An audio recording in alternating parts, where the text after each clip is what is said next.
What is up, WrestleTalk friends and fans? I am Tempest from WrestleTalk.com. I'm very pleased to be joined by the one and only Louis Dangor. And Louis, the G1 Climax is upon us. It is. New Japan is back. New Japan is properly back. I mean, with full crowds, with the G1, which is New Japan's staple. It was great to see, and my favorite promotion in New Japan. I am happy once again. I haven't been happy with New Japan out of my life. It's just not the same. So now it's back.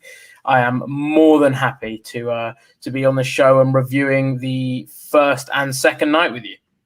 Very good. And like you just said, we're going to be taking you all through the first two nights of G1 action, Block A and Block B, of course, kicked off this weekend.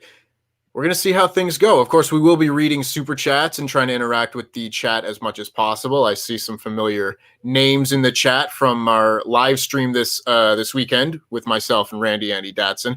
But we're just going to take you all through the week that was in the G1. So first up, of course, Will Ospreay took on Yujiro Takahashi in the first match of the A block on Saturday. Louis, what do you think Will Ospreay is going to do in this tournament? Well, I mean, Will Ospreay's a fantastic wrestler. Was probably, I think, the pandemic probably came at the worst time, I think, for anyone, for him, in terms of he was really making a big name for himself, I think, especially in the heavyweight division. And you could tell he was happy to be back. He looked ecstatic to be back. I think he's going to do great things in this tournament. I don't know, obviously, with things that have gone on, how far he'll go and whether that will potentially impact things, but if not, I could see him going far in the tournament, picking up some good wins. And I mean, with the talent in Block A, the caliber of matches he can have week in, week out are just mouth-watering. So I'm pretty excited to see what happens. And this match I thought was great in itself as well. Yeah, I think you hit the nail right on the head there. The pandemic, to me, kind of derailed some of his momentum because I think he was just prepared to shoot right to the top of the heavyweight division, this year. Beforehand, before the pandemic really kicked off, I thought that he was going to be a G1 Climax finalist, not necessarily win, but I thought he would make it to the final, kind of like how we've seen other people kind of shoot right to the final in their first year if they're really going to get pushed. Jay White had a very good showing his first year, made it to the final last year. I thought we were going to get that same sort of thing. Don't know if it's going to happen now, just because obviously he hasn't been in New Japan in quite some time. But we had his first match so far against Yujiro Takahashi. Now, this was probably Yujiro's best match in I don't even know how long, but this is probably also his best chance to have a really great match in the tournament. Mm-hmm. The A block is stacked. The A block is completely stacked. You've got people like Ibushi and Shingo Takagi and Kazuchika Okada, but I don't know how many times Yujiro Takahashi is going to get the chance to have a really great match. This was one of them, and while I don't think it was great, it was good enough, especially for the first match of the block. Yeah, and I think it was a good match to open the G1, I guess, with the proceedings and everything that was to come. I probably, off the top of my head, can't think of a match that I think would have been better suited. So I think it was great. And having, obviously, Will Ospreay return in the first match, the crowd, I probably should get this out of the way now, the crowd, obviously, because of COVID, they're not allowed to boo or cheer. So a lot of it's clapping based. And it was great, even off this match, to see the crowd really going for it, clapping, and it felt like the first time in months. Well, we've watched WWE, AEW, and even some of the New Japan shows that they've been running, but this felt like the first time in a long time where there was a proper crowd there. And even though they weren't allowed to boo, they made a lot of noise with the clapping, and that did help massively. So I think it was just, the match was good, but what I got from watching this was just how nice it was for the G1 to be back and how we're going to get some great matches over the next couple of weeks, especially. Absolutely. So Ospreay did win that match, and he won it with the Stormbreaker, as you would expect. He sold a lot in this match, but ended up coming out on top. Cut a promo afterwards saying how happy he was to be back. He said that he was nervous beforehand, but he looked in the mirror and realized that he was Will Ospreay, and he is the best wrestler in the world. Certainly has, a claim to say that. And he said he's going to win the G1. We'll see what happens. You're gonna say that in the first night, but he picked up a win. That's better than half the people in the block have done. So moving on from there, you had Taichi and Jeff Cobb. Now this was a weird one because it's Taichi, obviously. He's kind of hit and miss, especially in big matches. But it was not Jay White, excuse me. It was Jeff Cobb's first match back in New Japan, officially in Japan, I should say. He's been wrestling for New Japan Strong and all that sort of thing in the States. But as far as real Japanese-based New Japan matches, this was his first match in a long, long time. Now he came back. I don't know how he's going to do in the tournament because he didn't do particularly well last year, but he has reportedly signed there now. So presumably we will see more out of him going forward in this tournament. His first match with Taichi, I thought he got a lot out of Taichi. If someone pushes him to go and really wrestle and not allow him to just do comedy and stall and things like that, Taichi can have a really good match, and I thought this was one of them. Yeah, I thought, as you alluded to it earlier with Jeff Cobb signing, I thought he was going to win. Obviously, it's not been confirmed he signed, but he's said he signed a contract somewhere. And the fact he's in this tournament, in Block A no less, probably gives a good indication that New Japan is his home. So I thought he was going to pick up the win going into this, especially considering it was against Taichi. And there was a spot during this where he just hit him with the ring bell pretty early on. Yeah. And I was a bit like, okay, like, what are the rules? Like, what's happening? I know New Japan doesn't like to do sort of DQs, but I mean, there's DQs and then there's hitting someone over the head like with a ring bell. So I thought I was a bit okay. So it didn't take me out of it, but it was a bit of a thing where I was like, oh, okay. But the match was good for what it was. I mean, Jeff Cobb is fantastic, Russell. We saw. I know the majority of people, if you haven't watched New Japan, will remember him from AEW, where he did the sort of 2-shot with John Moxley, which was great. And then watching some of his stuff, he's fantastic. His moveset's great. He's for an athletic big man, he's fantastic. So I'm looking forward to seeing the matches he can have with, all due respect to Taichi, probably better opponents. Definitely better opponents moving forward. But yeah, I was surprised to see him lose here because I don't know where in the rest of the block I can see him picking up sort of big wins. I can't see him beating an Okada, for example, or an Ibushi. Right. Well, I mean, that's kind of the thing with the G1 Climax where by the end of it, unless there's someone like really low on the card in there, like Yujiro, for example, I don't see Yujiro picking up maybe any wins, really. Yeah. They like to try and balance out, the scorecard by the end. So I presume, if I had to guess, Jeff Cobb will probably end up with like 3 wins, maybe 4. Mm-hmm. And I could see him beating someone like a Minoru Suzuki and getting like a never open weight championship match down the road. And that can be his like really big win of the tournament. Yeah. But then also have him beat he beats Yujiro, that's 2 points. Maybe he beats Ishii, that's 2 points, because I would love to see that match again. Saw it last year and it was great. I'd love to see it one more time. So there's definitely ways to have him get his big wins without taking over, the spotlight from guys like Okada and Shingo and Ibushi and people like that, and Jay White and so on. But Taichi, as you said, did get the win in this one. I have a lot of qualms with Taichi in the ring. Like, he's really good when he tries to be really good, but a lot of the time I find his movements really slow. Like you have, especially in a tournament like this, where you have guys, like Shingo and Will Ospreay, who are very quick and agile and dynamic. Like, that's always a word I like to use to describe someone like Shingo Takagi, where he's really dynamic. Everything that he does is like quick and just hits super hard and really fast. And I feel like Taichi is just the opposite of that. Yeah. Like, a lot of his kicks and everything, it looks like he's moving in slow motion. Yeah, I guess part of the thing could be, that's needed, a bit of variety. Not everyone can be sort of fast-paced, hard-hitting, but I don't think it serves to an end. For example, I'd say Minoru Suzuki and Shingo are very different, but they both are very good at sort of they have very big qualities that are different from each other. Whereas Taichi, I'm not sure where his style, his slow pace, whether that adds anything. So I do understand what you're saying, and I think realistically, he isn't someone, when I was looking down Block A, that I was like, damn, I'm looking forward to seeing them. I mean, when Block A got released, everyone was like, damn. I don't think anyone was going, damn, Taichi's in there.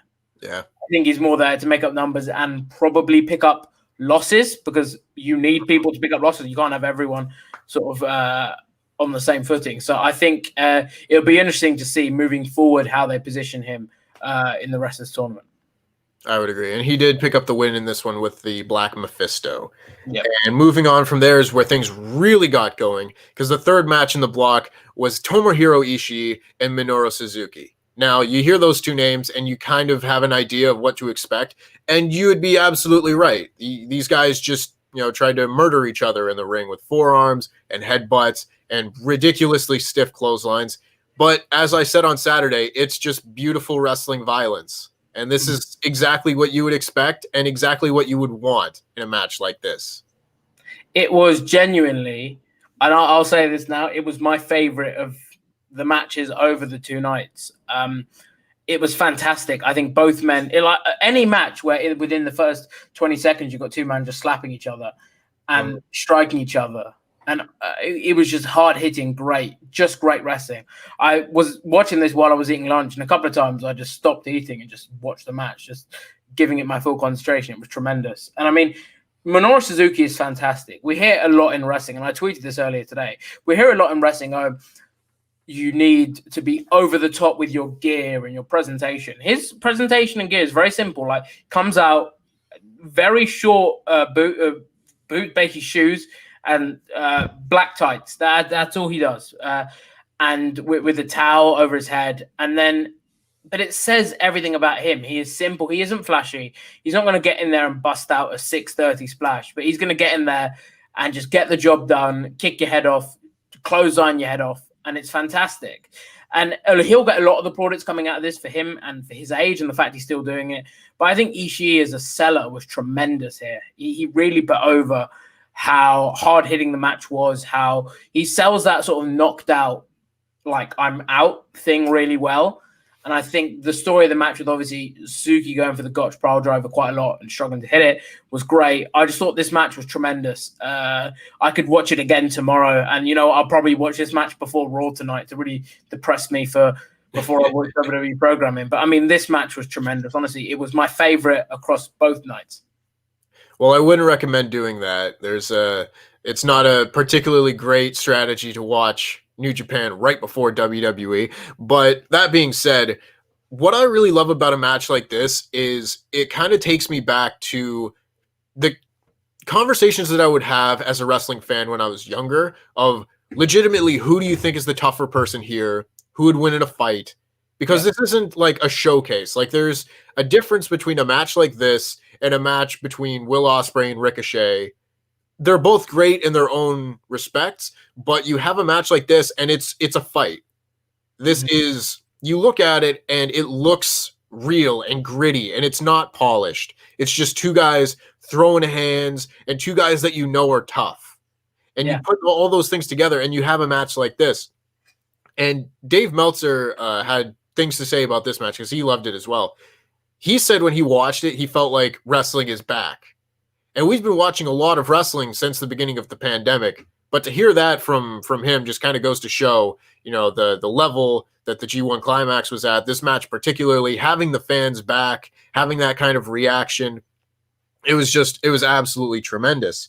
Suzuki did get the win with this one, with the Gotch pile driver. Surprised me a little bit. I thought Ishii might take it, get a never open weight title match. You always wonder these kind of things because beating the champion of the G1 usually means that you'll get a title shot. But we'll see. There's a lot more to come back to with stuff like this. But again, this was one of the early match of the tournament contenders, especially through the first two nights. If anyone said that this was their favorite, I would have no argument against it. We've got a couple of super chats in here. The Adnap2 says, I think Okada and Ospreay will go time limit draw on the final night.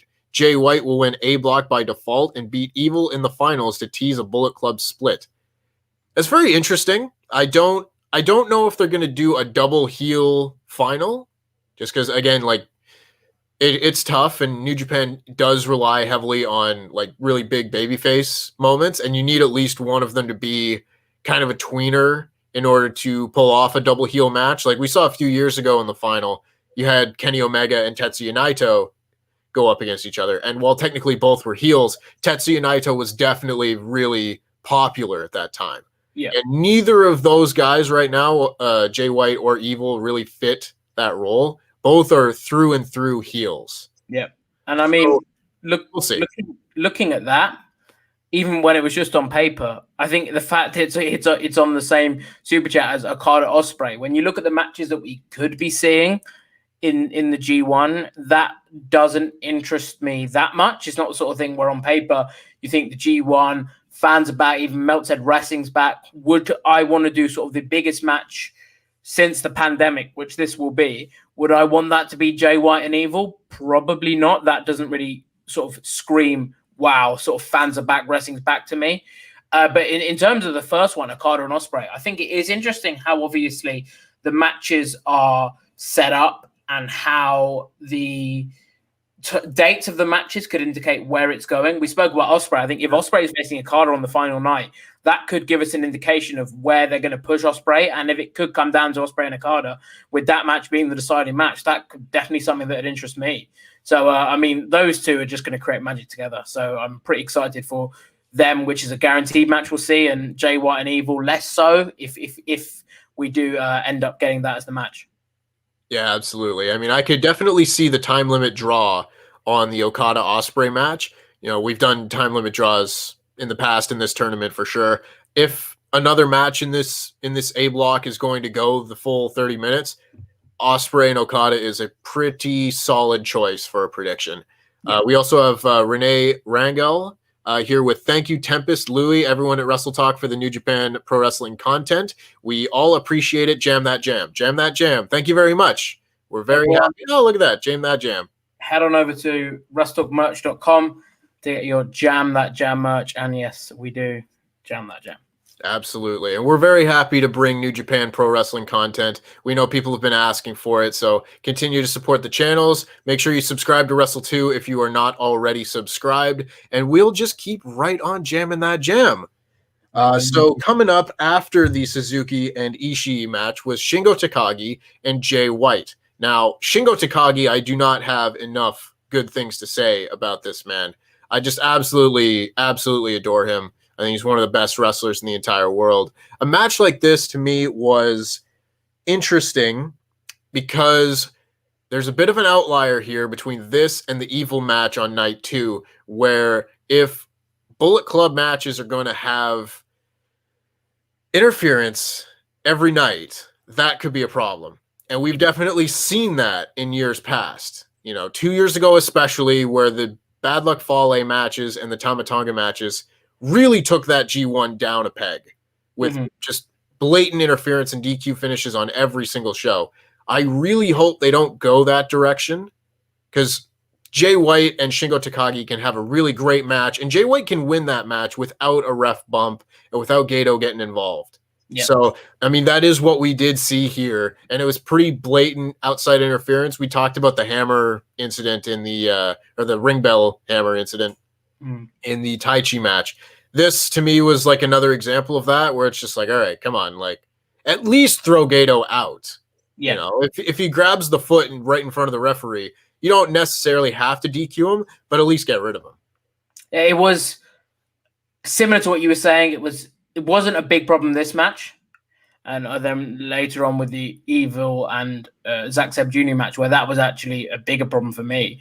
But I think it could become a problem if this is something they continually do, where it's like, okay, we're getting a bit sick of it now. It's constant. Come on. But you were all praised for Shingo at the top of this, but I'm all praised for Jay White. I mean, you spoke about his sort of the cheating and things of that nature, but him as a heel is fantastic.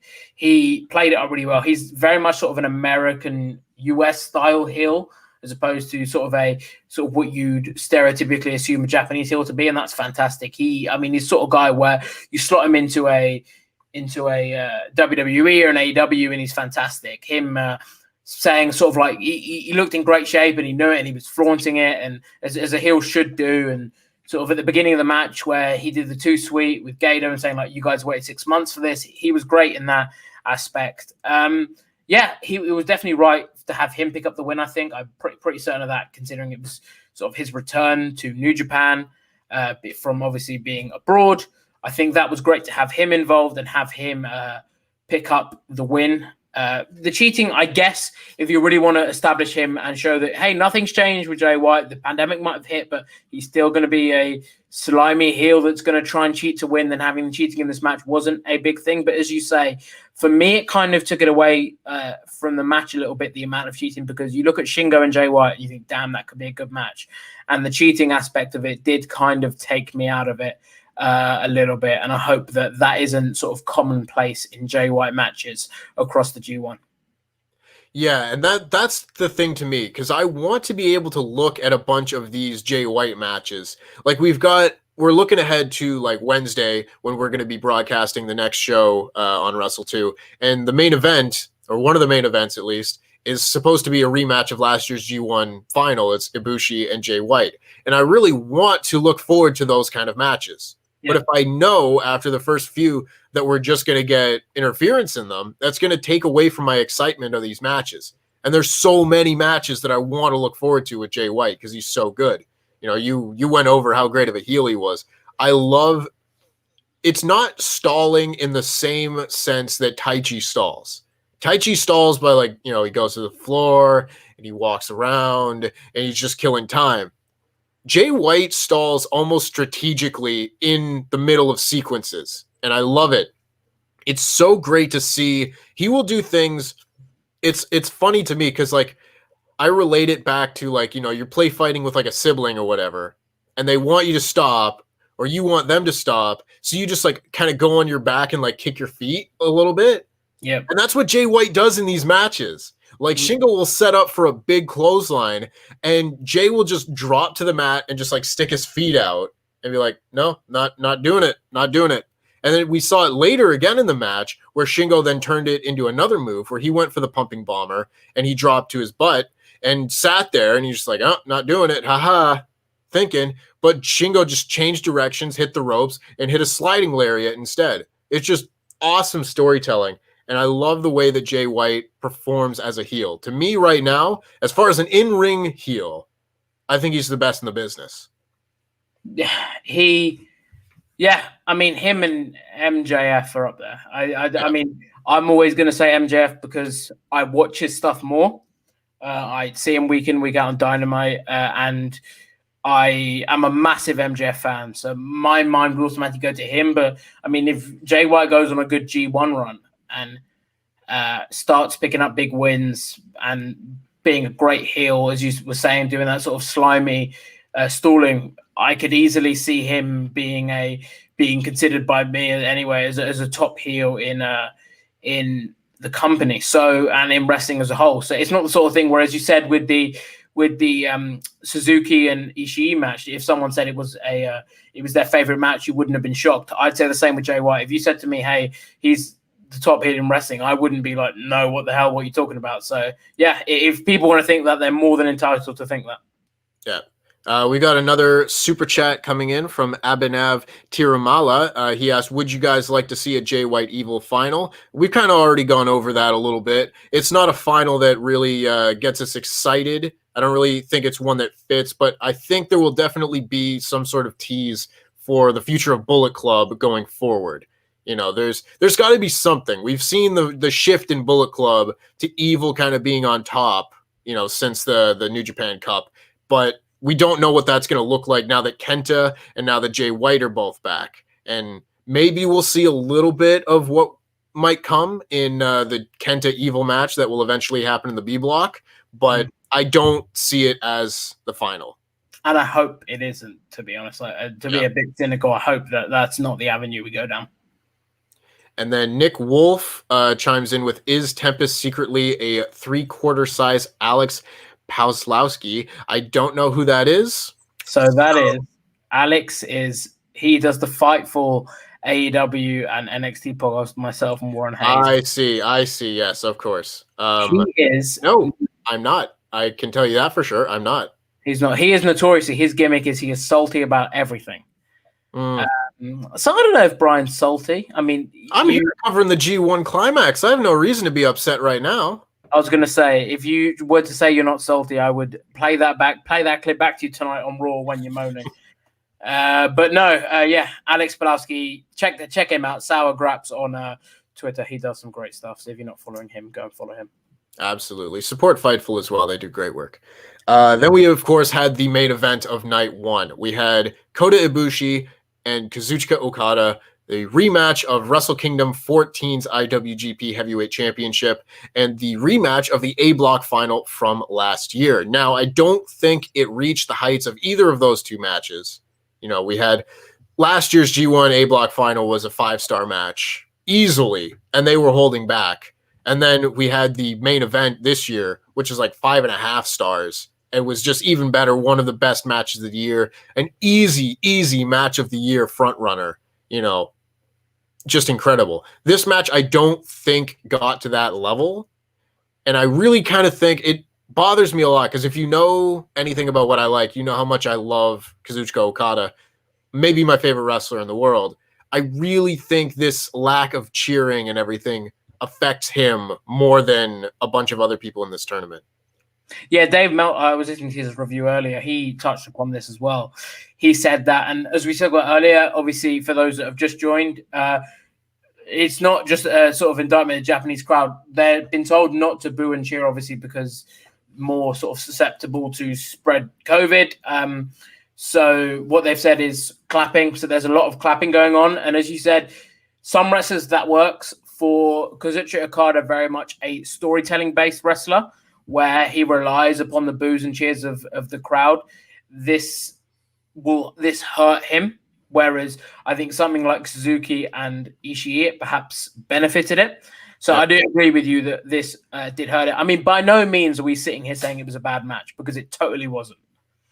But when I went into it thinking, all right, I'm going to watch an Okada and Ibushi match and there are fans there. So with fans there, it probably didn't meet expectations, but it was still a tremendous match. And if people haven't watched it, definitely go and check it out because it was fantastic. But I do agree with you in terms of the lack of crowd being able to boo and cheer does hurt Okada.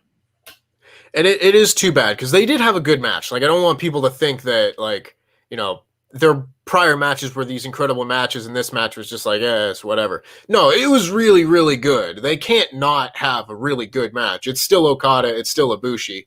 But, man, I tell you, I need Okada to just quit trying to get this stupid hold over. I hate it. I hate this Cobra Clutch move. It ruined his matches in the New Japan Cup for me. And it ruined his match with Evil in the final. Just, I don't like this hold. It's not an exciting looking move, you know? It's not exciting, and they don't use it in a dynamic way. Nope. And considering who's in the ring, Okada, it isn't a move that suits him. His finisher is fantastically over. It isn't him needing a new one. And this match was built around him trying to lock it on, which if you're not a fan of the move, which not a lot of people are, then having the match be centered around it will always take you out of it. So it isn't great. And I mean, it does need to go. The camel clutch is not something that when I thought about Kazuchika Okada, I was like, damn, he needs a camel clutch.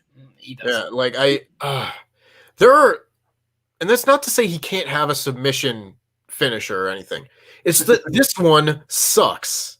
This one is boring and it's bad and it doesn't look interesting. You know, like if you see Tanahashi putting Naito in the Texas Cloverleaf and it looks really cool and you get to fight to the ropes and scratch and claw and really get the fans behind you. This one, like Okada's like on one knee and the person he's gotten the hold is just sitting down and kind of like, you can't really sell that in the same kind of way. Yeah. I hate this move. I need them to get rid of it.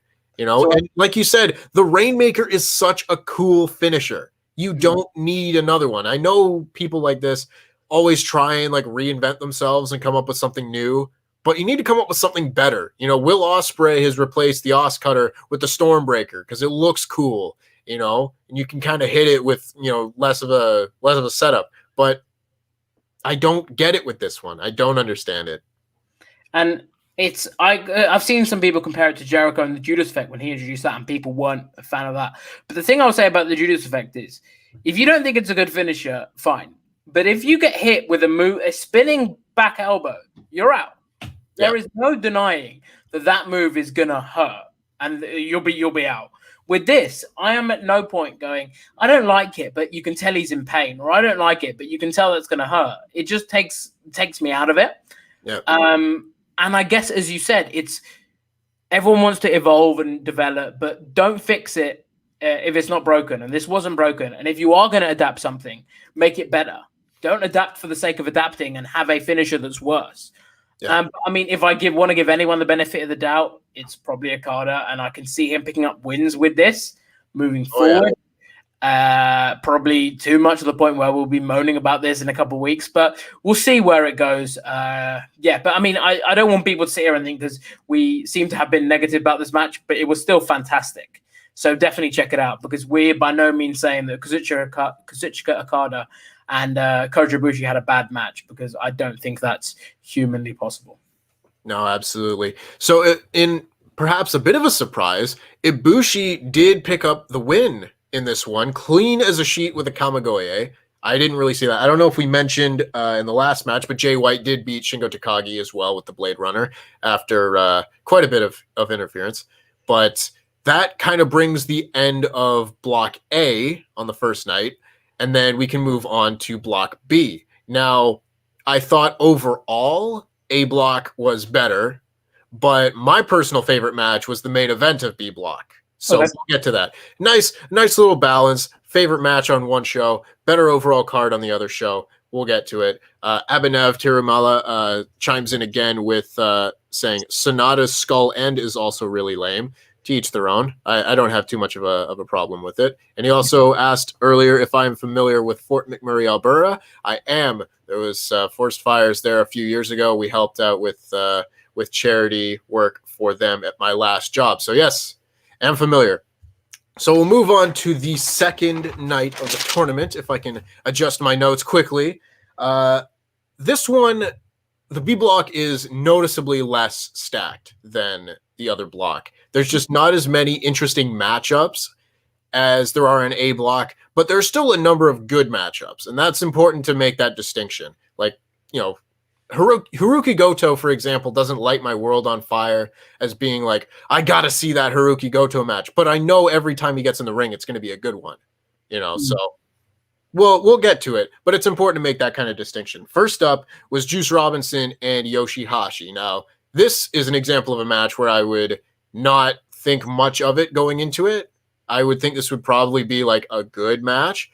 I thought they had like a really good match. It kind of surprised me. Juice Robinson came out and he'd completely changed his look and his gear. He's cut all of his hair. You know, I know he hadn't had the dreadlocks in some time, but he's got like slick back, straight hair. He's got sideburns now. He's got a little soul patch. You know, he's rusty. He came out looking like one of the Blues Brothers.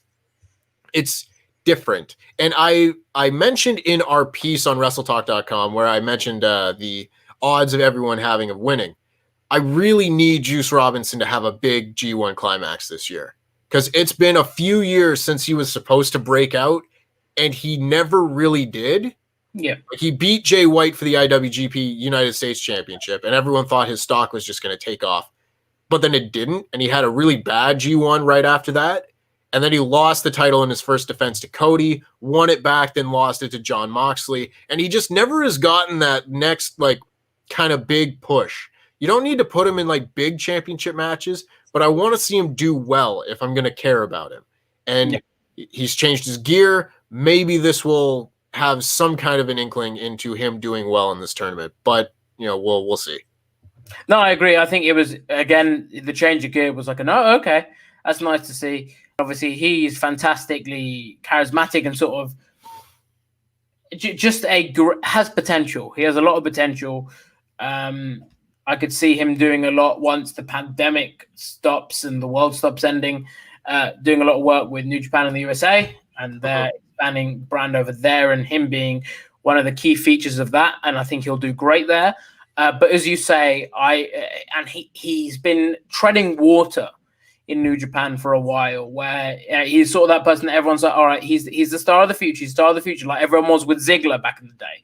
He's the star, but is he ever going to make it? And it just doesn't seem like the pieces are in place for that. I hope, obviously, with Block B being less stacked, that could be another good indication that they want to give him some wins, potentially not over the top talent, but give him some wins and see him progress. But we'll have to see. And I think this match, as you said, was good, was very good, probably better than I thought it would be going in. But yeah, Juice Robinson's great. I interviewed him a couple of months ago, and he was a great guy. And I'm looking forward to seeing, on a personal note, what he can do in the tournament over the next couple of weeks. Absolutely. We've got people saying like Juice won, not Yoshihashi. I don't think we said Yoshihashi won this match. We're getting to it. Hold your horses. Keep your pants on. And yes, Juice Robinson did pick up the win in this one with Pulp Friction. We didn't really touch on Yoshihashi much in this match, but that's just kind of a reflection of how I feel about Yoshihashi in general. I think his ceiling is very low. So him being in this tournament after not being in it last year, hopefully he can have some good matches, but I don't expect him to light the world on fire or anything like that. Moving on, we had our average comedy match, we'll say, with Toru Yano and Sonata. This was a very short match, as you're kind of one to expect at this point from Toru Yano in this tournament. He beat Sonata by countout in the same finish that he did with Jon Moxley in the tournament last year, where he taped up Sonata's leg to Yuya Uemura at ringside and then ran back to the ring. This is another example of just like, you can't do that and make me, not suspend my disbelief, Like, it's just kind of ridiculous. Like, if you want to say that, like, you tape him to the ring, the barricade, which has happened in Sonata and Yano matches in the past. If you want to say you do that, that's one thing. But when you tape into another person out there, I lose it a little bit. Completely agree. It was a bit like, okay, like fine. It wasn't a long match. It wasn't too much comedy. I mean, Toru Yano is fantastic, and that match with Moxley was fun. I did like it last year. And it was, considering the run Moxley was on, no one expected, when you go and see Moxley Toru Yano, no one expects Moxley to win. Moxley to lose, sorry. I mean, we're going to talk more about that match than we are this one. But this wasn't amazing. I think Sonata, people are saying, there's going to be a big sort of Sonata and Evil going to be the big feature of this. If this was them positioning, after watching this match, I don't think that's an avenue they're going to go down.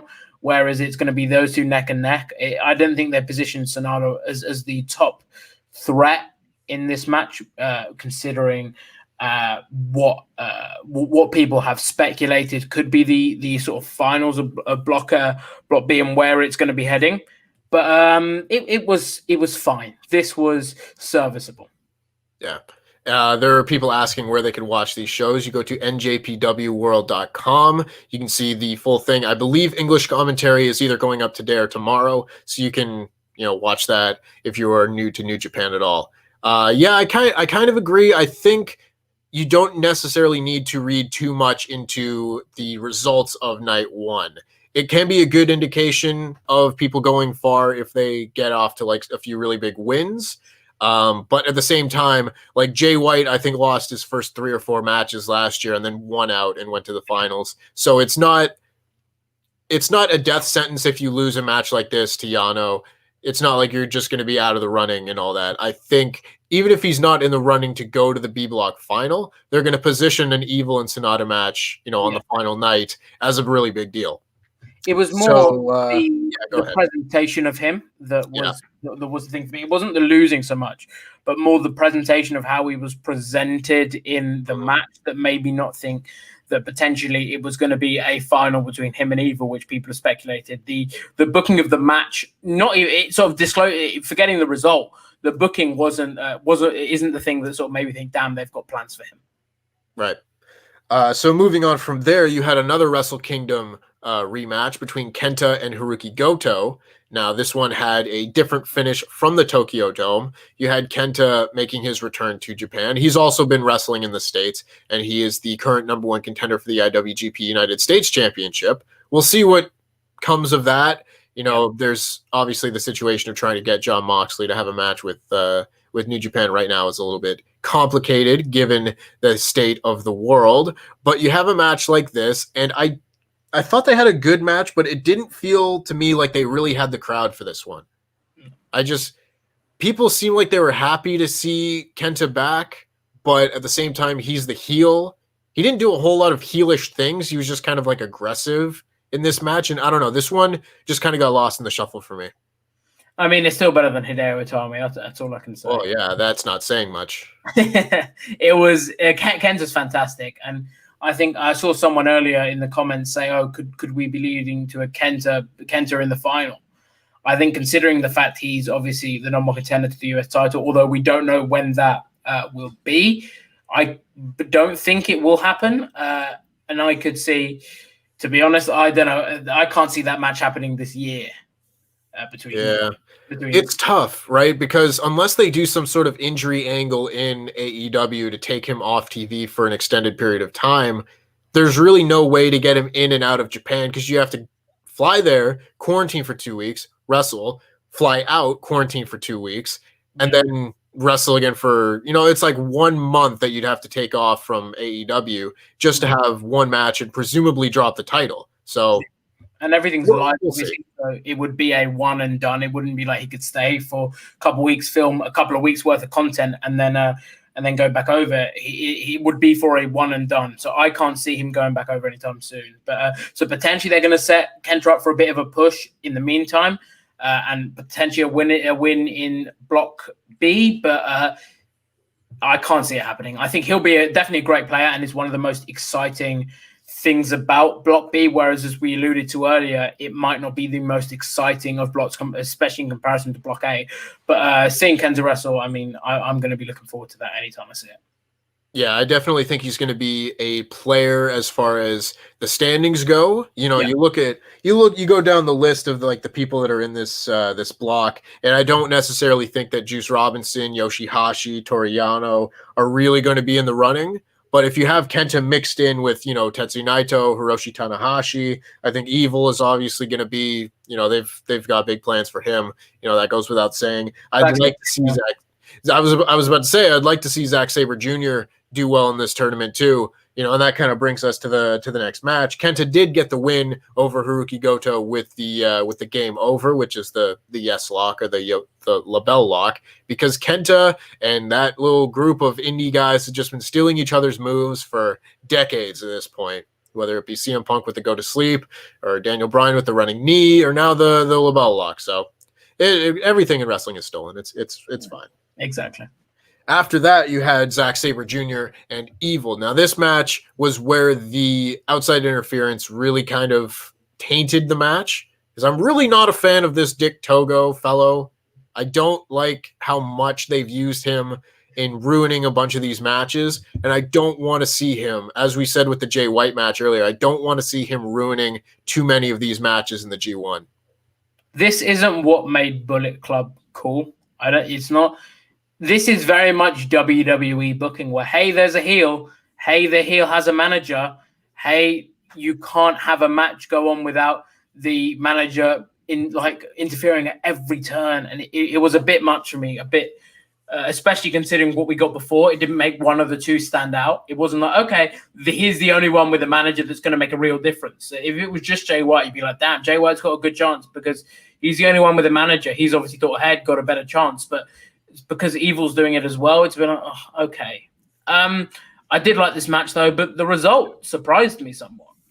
It surprised me as well, but I'm happy to kind of see it. I'm a really big fan of Zack Sabre Jr., and he had a really good G1 2 years ago in 2018 where he was alive until I believe the second last day, where he was mathematically eliminated. He ended up tying to be first place, but because of just tiebreakers or whatever, he didn't end up making it.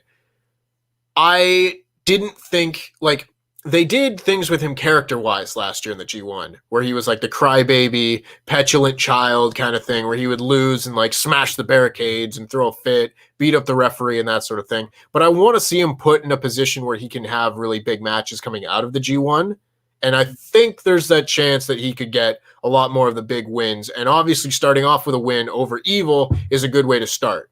I agree it was a good match, brought down a peg by the interference, but I really liked seeing Zack Sabre Jr. play babyface in New Japan because we really haven't seen that since his debut.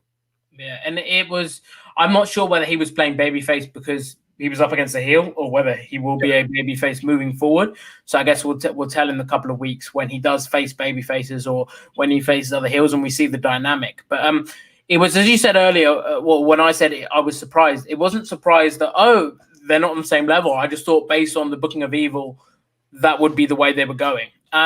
But I mean, Zack Sabre Jr. is fantastic. His post-match promos that he did, I think when he was doing that sort of, as you alluded to earlier, the crybaby stuff was fantastic. He is just a brilliant character, a brilliant wrestler. Where we were talking about earlier, people that you think could just beat each other up. I legitimately think he might not be the biggest, he might not have the biggest, hardest strikes, but you get you get locked in one of his submissions and it's going to hurt. So I like seeing that with Zack Sabre Jr. matches. They have a sense of realism with them. So seeing him moving forward in the G1 will be interesting, especially as we alluded to with Kenta.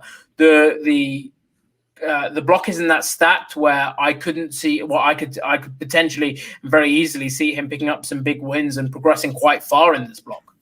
Exactly. Like in the A block, we've said, it's hard to find where guys like Jeff Cobb are going to get wins, or guys like Taichi, where it's like, oh, well, does that fit in? He's not really going to beat Okada or Ibushi or whatever. But in a block like this, like I could totally see Zack Sabre Jr. picking up a win over Juice Robinson, Yoshihashi, Toriano, hopefully. But like, there's ways to do it, a lot more of kind of, highs and lows in this block where you've got your guys that are going to contend and then the guys that can really get beat a few times. And I don't think it's as big of a deal. There are people in the chat asking about like, why is there so much interference in New Japan? It's just kind of what they do sometimes with Bullet Club. Like ever since they kicked out Kenny Omega and the Young Bucks and the rest of the Elite, they've really been leaning hard on outside interference. And I think most people just aren't really a fan of it. I think it's a perfect example of Go Away Heat, where it's like, that's not what I watch New Japan for. Yeah. So that's just kind of the reasoning behind it, at least.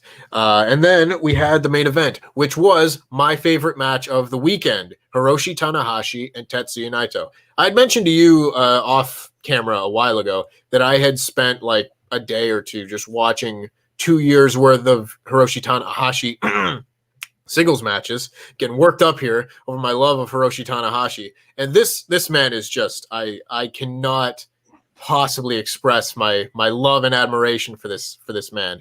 And you keep thinking that maybe this will be the year that he takes a step back, and he's getting older. Obviously, he's had so many injuries. Obviously, he can't do this forever, but he's as good as he ever has been. He's one of the guys that can properly evolve and not necessarily do as much crazy, like not acrobatic, but things that are going to put his own body, at risk more so, and just tell a proper story. And that's kind of like what we saw in this match.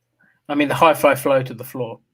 Yeah. Well, you're still going to get that, and it's crazy, but he is fantastic. Horseshoe Tanahashi is my favorite.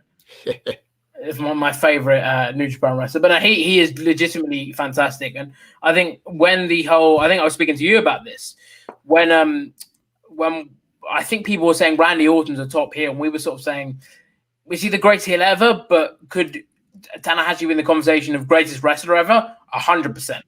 And I think he is doing some great work. And I think if people just tune into New Japan now, they won't understand why Tanahashi is so great. So I do implore people to definitely go on the Tempest route of watching 2 years worth of Hiroshi Tanahashi matches, because it is well worth your time.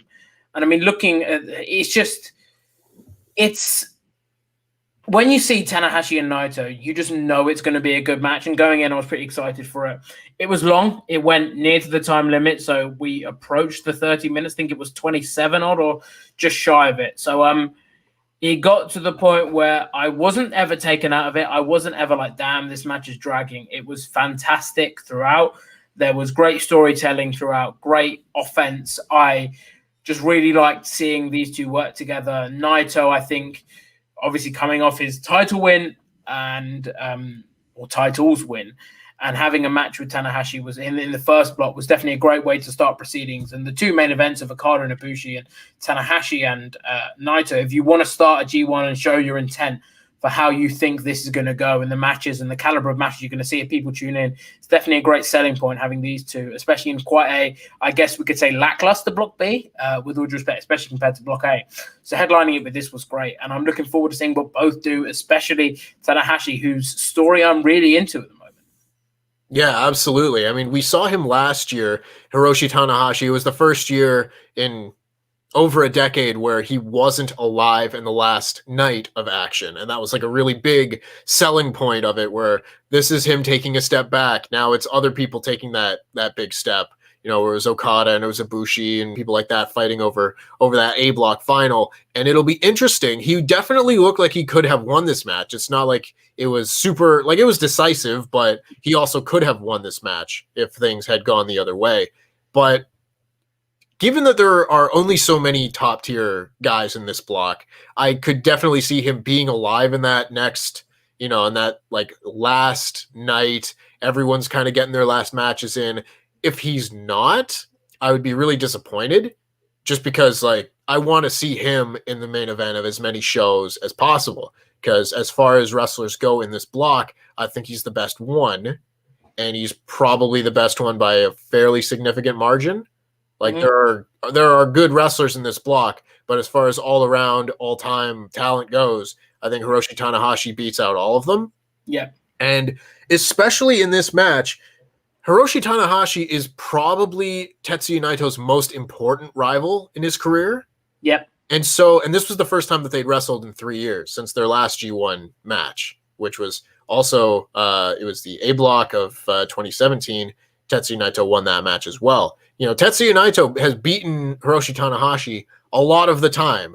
And it was interesting to see kind of the development of this rivalry, because they had a really hate-filled rivalry back in 2017 and before that, whereas this match, it didn't feel as hate-filled. It almost kind of felt that Tetsuya Naito was almost at peace, you know, with how things have gone. He doesn't have that same kind of hatred and anger in him that he had in 2015, 2016, 2017 when he came back to New Japan from his trip to Mexico, where he changed his whole gimmick and everything. So I like how New Japan's storytelling is much more subtle, and you know, if you didn't notice that, or you're not privy to their storyline, you just think it's a really great match, which it was. But at the same time, if you're paying attention, you're rewarded that much more for it. Yeah, I completely agree. And I think as someone who watches New Japan when there's a big match on, I often ask you, hey, was this show worth watching or whatever? But as someone that isn't a regular follower and wouldn't be able, for example, I wouldn't have been able to say their last match was 3 years ago in Block A or whatever. So I think, encyclopedia you are, but I think you can still watch the match and get a lot out of it, not knowing that, because it is just a great showcase of professional wrestling, which is one of the reasons I like New Japan. I can not watch a New Japan show for a month, 2 months, whatever. But whenever I watch a New Japan show, and I do decide to, I can guarantee I will see great professional wrestling and great storytelling, especially if I watch with the English commentary that will supplement that with obviously words. So again, people check this out, because I mean, as Brian said earlier, when I said Suzuki and Ishii, as Tempest said earlier. When I said that Suzuki and Ishii was my favorite match, he was like, okay, yeah, you know what? Like, no one will shake your head at you if you say that. Same with this. When Tempest said his favorite was this match, I wasn't shocked. I just said, yeah, fair enough. And that's what I like about New Japan shows, and these two shows especially.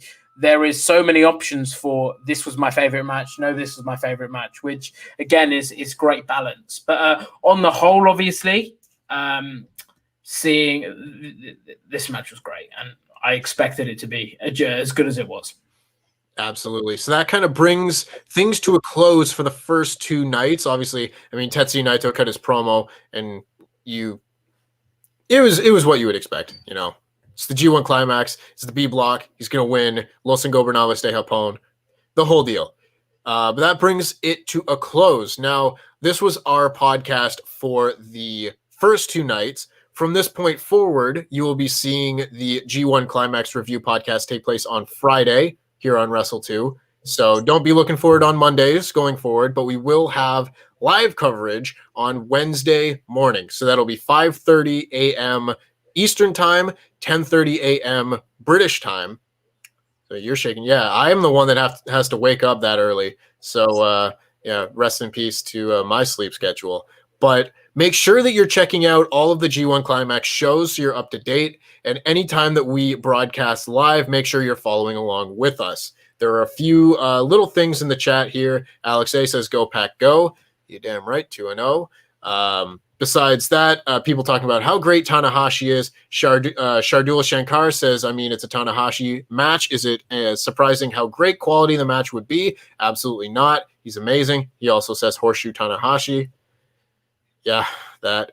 And as Haven says, have you guys been listening to Kevin Kelly's commentary, especially on New Japan Pro Wrestling Strong?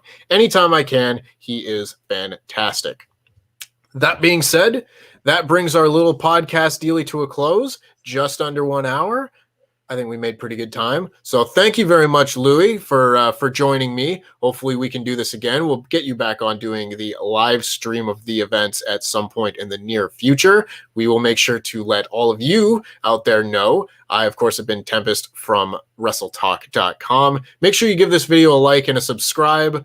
Make sure that you subscribe to all of WrestleTalk's YouTube channels for that matter. And we will see you next time.